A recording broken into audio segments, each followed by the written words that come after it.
Hello viewers, नमस्कार। आप सभी का पाथफाइंडर्स ब्रेन एकेडमी पे स्वागत है। वेस्टर्न मीडिया, जिसमें New York times, BBC, Washington post जैसे बड़े अखबार चैनल्स हैं, इनकी जो नीयत है इंडिया के प्रति काफ़ी अच्छी नहीं है। हमेशा से ये किसी तरीके से इंफॉर्मेशन को डिस्टॉर्ट करके, गलत तरीके से रिपोर्टिंग करके इंडिया की छवि को इंटरनेशनल लेवल पे कमज़ोर करना चाहते हैं, इंडिया के कॉन्फिडेंस को डीमोटिवेट करना चाहते हैं।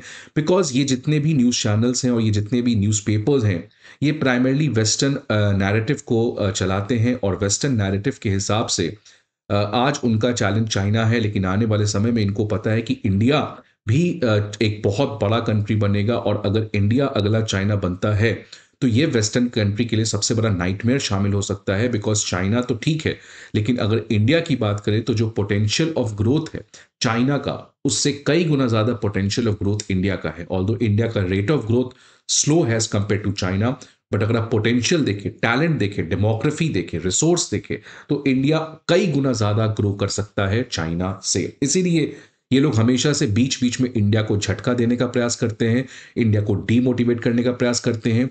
वो चाहे खालिस्तान के मुद्दे पर रिपोर्टिंग हो, वो चाहे हिंडनबर्ग रिपोर्ट के थ्रू इंडिया के बिजनेस इन्वायरमेंट को खराब करने की प्रयास हो, या नहीं तो एक और बड़ा रिपोर्ट देखिए वॉशिंगटन पोस्ट ने निकाल दिया, जहां पे इन्होंने कहा है कि इंडिया मालदीव्स के लोकल पॉलिटिक्स में इंटरफेयर करता है और पाकिस्तान में इलीगल किलिंग को करवाता है। तो ये वॉशिंगटन पोस्ट वापस से एज यूजुअल नया रिपोर्ट निकाला। लास्ट वीक इस रिपोर्ट को निकाला था, उसके बाद कॉन्स्टेंटली मीडिया में इस रिपोर्ट को सर्कुलेट किया गया। फाइनली भारत सरकार की तरफ से मिनिस्ट्री ऑफ एक्सटर्नल अफेयर्स ने हिट बैक किया है और कहा है कि ये रिपोर्ट कंप्लीटली बेसलेस है, इसकी कोई भी क्रेडिबिलिटी नहीं है और ये बताता है कि ये कंपल्सिव हॉस्टिलिटी की बिहेवियर है, मतलब एक तरीके से नफरत की भावना से इंडिया को एक तरीके से ये लोग मीडिया चैनल्स टारगेट करते हैं। तो आज इस सेशन में हम लोग बेसिकली बात करेंगे कि आखिरकार इंडिया के ऊपर वॉशिंगटन पोस्ट ने क्या एलिगेशंस लगाया था, इंडिया ने इस एलिगेशंस को कैसे रिजेक्ट किया है और आने वाले समय में इंडिया को कैसे इस जो इविल फोर्स काम कर रहा है दुनिया में, जो हमेशा भारत को डीमोटिवेट, भारत को चैलेंज करने का प्रयास कर रहा है, कैसे इन इविल फोर्स को हमें कैटेगोरिकली टारगेट करना चाहिए। तो फ्रेंड्स, आज इस सेशन में हम लोग इस पूरे मुद्दे के ऊपर इन डेप्थ डिस्कशन करने वाले हैं। बट आगे बढ़ने के पहले आप सभी के लिए एक बहुत इंपॉर्टेंट इंफॉर्मेशन कि अनअकैडमी आईएएस के ऑफलाइन बैचेस हमारे चारों ऑफलाइन सेंटर में करोल बाग, मुखर्जी नगर, पटना और प्रयागराज में स्टार्ट होने जा रहे हैं on 15th of January at a special price of 59,999। Karol Bagh, Mukherjee Nagar, Prayagraj और पटना, इन चारों ऑफलाइन सेंटर की डिटेल आपको हमारे स्क्रीन पे देखने को मिल सकते हैं।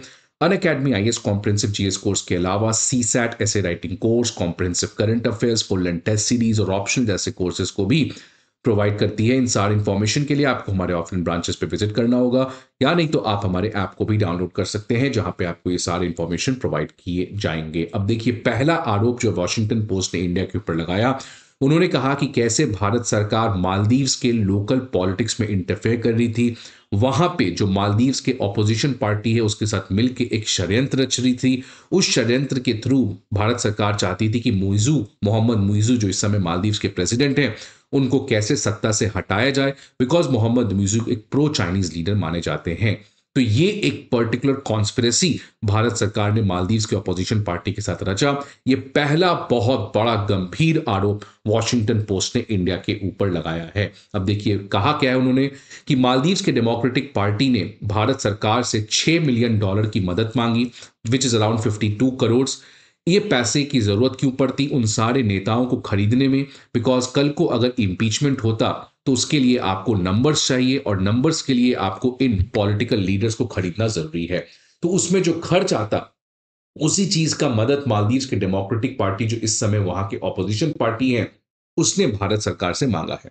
वॉशिंगटन पोस्ट ने इस पर्टिकुलर रिपोर्ट को निकाला है on the basis of a document जिसका टाइटल है डेमोक्रेटिक रिन्यूअल इनिशिएटिव। इस डॉक्यूमेंट में कहा गया है कैसे भारत सरकार ने इस तरीके का कॉन्स्पिरेसी रचा।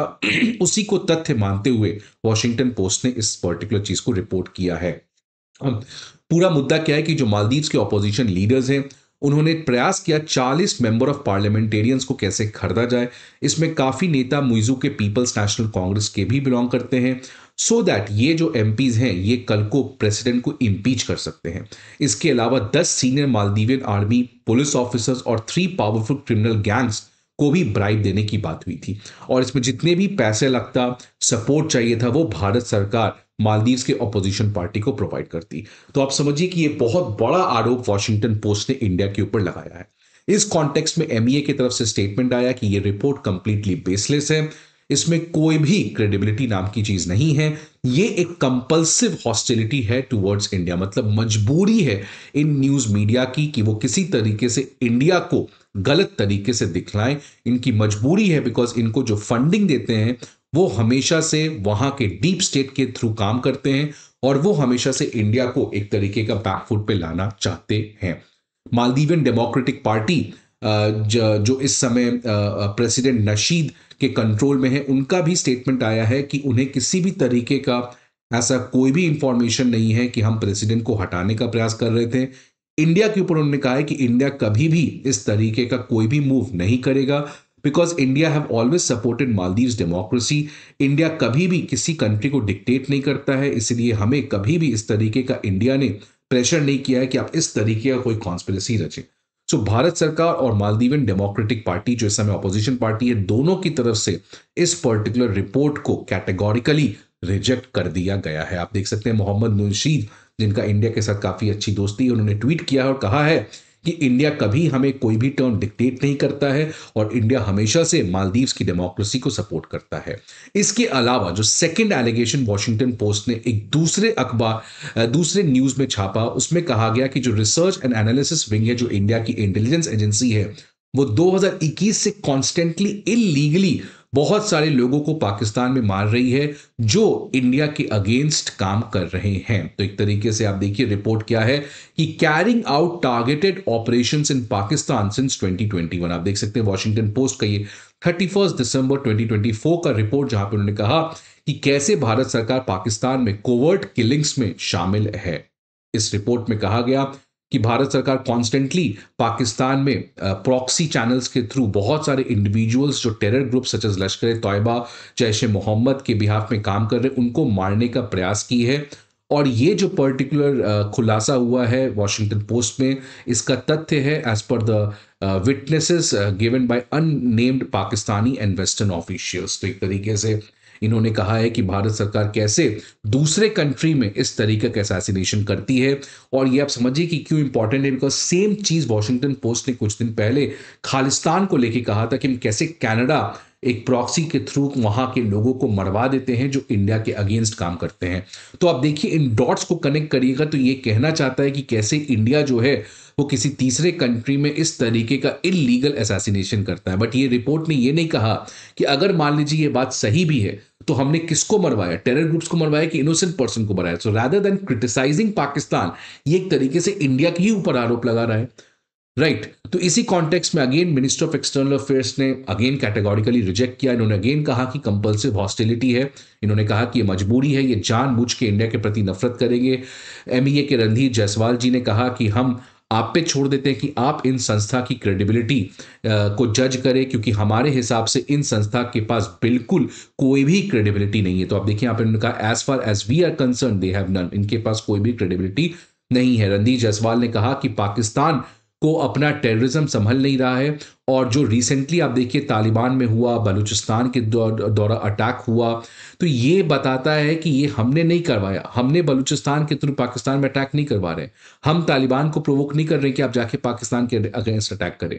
इस कॉन्टेक्स्ट में रणधीर जायसवाल ने former US secretary of state Hillary Clinton का कोट किया, you can't keep snakes in your backyard and expect them only to bite your neighbours. कि ये जितने भी आज पाकिस्तान के अगेंस्ट, वो चाहे तहरीक तालिबान के पाकिस्तान के थ्रू अटैक हो, वो चाहे अफगान तालिबान के थ्रू अटैक हो, वो चाहे बलूचिस्तान लिबरेशन आर्मी का अटैक हो, ये सारे सांप आपने ही पाला था इंडिया के अगेंस्ट। आज जब ये सांप आप ही को डस रहा है तो आप कह रहे हो कि इंडिया इसमें शामिल है, राइट। सो रणधीर जायसवाल ने कहा कि हम कोई भी कोवर्ट ऑपरेशन में शामिल नहीं है। आज जितने भी ये सब चीजें हो रही हैं, ये पाकिस्तान ने खुद बनाया है और आज खुद उसी प्रॉब्लम का पाकिस्तान शिकार हो रहा है।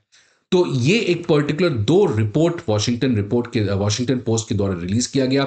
इसके अलावा लास्ट ईयर आपको पता है 2024 के मई महीने में सेम वॉशिंगटन पोस्ट ने अगेन एक बहुत बड़ा खुलासा कर दिया था कि गुरपंत सिंह पांडुन को मारने में जो सबसे बड़ा भूमिका था वो अगेन भारत सरकार था। इस कॉन्टेक्स्ट में अगेन एमईए ने कहा था कि ये अनवारंटेड है, ये बेसलेस है, इसमें कोई भी क्रेडिबिलिटी नाम की चीज नहीं है।